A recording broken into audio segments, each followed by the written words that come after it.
Nous sommes en été, en début de soirée. Ma fenêtre est ouverte, et ça fait bien 1 heure que je me laisse bercer par le chant des grillons, en me demandant comment je vais commencer à raconter mon histoire. Et je dois me hâter, vu que dans 4 heures, il fera nuit. Commençons par me présenter. Je me nomme Nathan, et pour vous raconter mon histoire, je dois revenir à l'âge de mes 8 ans. Mes parents avaient échangé notre appartement à Marc-en-Barœul contre une maison dans un petit village du nom de Tranquillité. J'avoue que je suis une personne qui a du mal à se faire des amis, et aussi que tout recommencer, même pour avoir ma propre chambre et un jardin, ne me plaisait pas. Mais quand on est enfant, on se plie aux volontés de ses parents. Alors, j'ai dû repartir de zéro et rechercher un nouveau groupe d'amis. Et j'ai dû faire des pieds et des mains pour m'en faire, ou plutôt intégrer un groupe. C'était, voyez-vous, le groupe de garçons cool, qui avaient les super vélos, faisaient des trucs comme des trempes à maison avec planches et pierres, mais aussi des sales gosses, qui faisaient les 400 coups ensemble. Mais par contre, c'était toujours celui qui se faisait choper, qui prenait pour le groupe. Et vous vous en doutez, pour y entrer, il fallait en être digne. Et j'ai passé pas mal d'épreuves, comme la descente de la mort, le super tremplin, sonner à la maison du mec le moins sympa du village. Oui, je sais, des épreuves stupides, mais quand on est enfant, on fait toujours des choses stupides. Même si tout cela n'était pas dangereux, la dernière épreuve aurait pu me coûter très cher. Mais avant de vous expliquer en quoi elle consistait, je dois vous parler d'un endroit. À la sortie est du village se trouve un château, qui fut bâti à la Renaissance, certainement comme pavillon de chasse. Pendant des années, elle passa de main en main, car même si son état extérieur était impeccable, l'intérieur était en ruine, et les coûts des rénovations étaient tellement élevés que tous les anciens propriétaires ont renoncé. Puis, un jour, 10 ans en fait avant mon arrivée, le château fut envahi par une armée d'ouvriers, de peintres, de plâtriers, et j'en passe. Et le château fut rénové, mais aussi habité.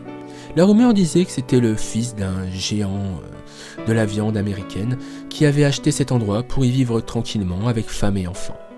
Mais par contre, il ne se mêlait jamais aux habitants du coin, ne participait à aucun événement, même celui du 14 juillet. Et si enfant il y avait, il ne fréquentait ni l'école, ni le collège public. Et la seule preuve de leur existence, c'était la voiture noire que l'on voyait sortir de temps en temps du château.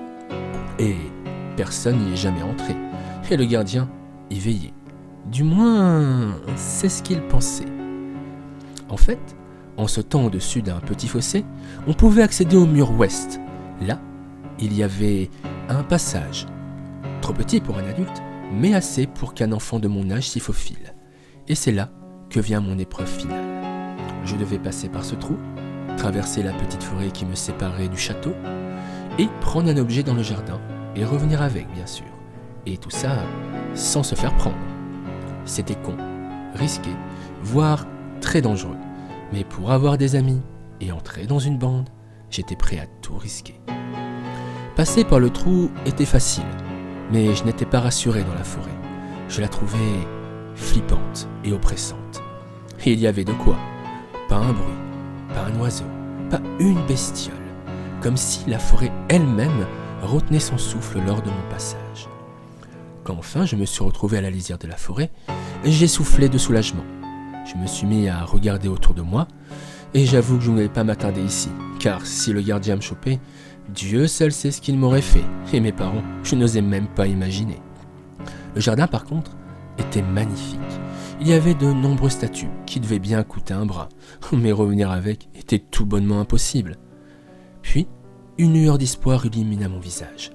Il y avait une statue d'une femme qui tenait un coquillage. Je m'approchai, tout en espérant que l'objet que je convoitais n'était pas collé à la main. Je fus rassuré que c'était bien le cas. Je pris cet objet et je suis parti. Du moins, je pensais partir, quand mes yeux se fixèrent sur celle d'une fille de mon âge, qui avait une poupée Barbie dans les bras, et qui, au lieu d'hurler, me fit signe de me cacher. J'avoue que je ne me suis pas fait prier. À peine je me suis caché, que j'entendis des pas lourds. Apparemment, le gardien arrivait. J'ai entendu une conversation, mais je priais tellement que l'on ne me repère pas, que je n'ai rien suivi.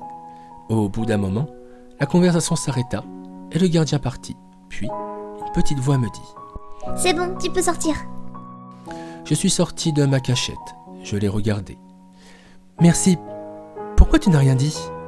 Je ne voulais pas que tu aies de problème. Le gardien est un peu brutal quand on entre par effraction chez moi, même si c'est un enfant. Elle avait un français excellent.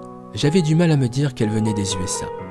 J'ai dû rester un long moment silencieux, vu qu'elle me dit « Eh bien, tu ne parles pas beaucoup. » « Excuse-moi. Et aussi merci, mais je dois y aller. » Tu penses vraiment qu'ils vont t'accepter après ça ? Je me suis retourné et les regardé de nouveau.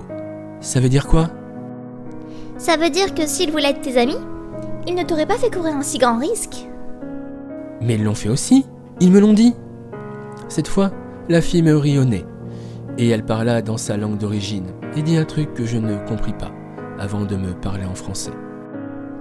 Tu sais, je vis ici depuis un moment, et à part toi, je n'ai vu aucun autre garçon venir ici. Tu t'es fait avoir. On verra bien. Je fis demi-tour et elle me dit Attends, tu n'as pas oublié un truc ? Je me retournai de nouveau, et elle tenait le coquillage dans sa main. Je me rapprochai et le pris. En même temps, elle me dit Je m'appelle Kendra, et toi ? Nathan. Tu sais, si après ça ils ne veulent pas de toi, tu pourrais revenir ici et jouer avec moi.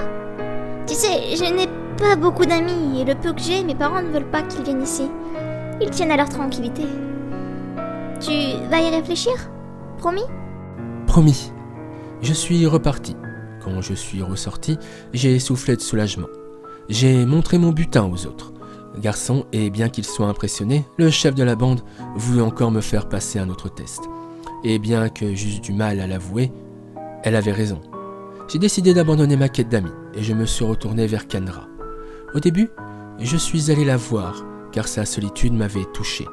Et puis avec le temps, nous sommes devenus de très bons amis. Je dirais même que nous sommes devenus inséparables.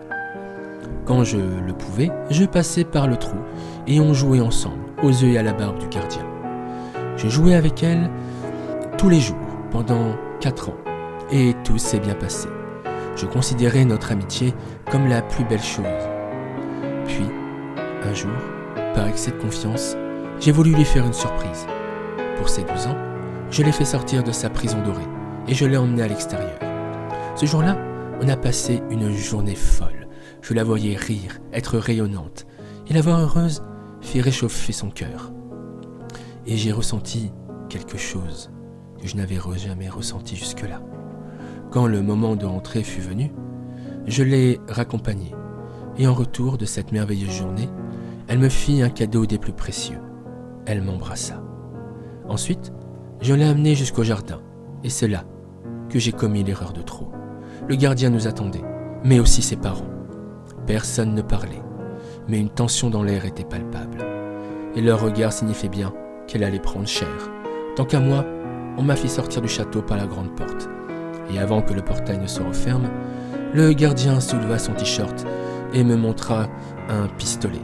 Cette démonstration de force silencieuse me disait de ne plus tenter ma chance, sinon il m'arriverait des trucs moches. Et dans un silence de mort, le portail s'est refermé devant moi.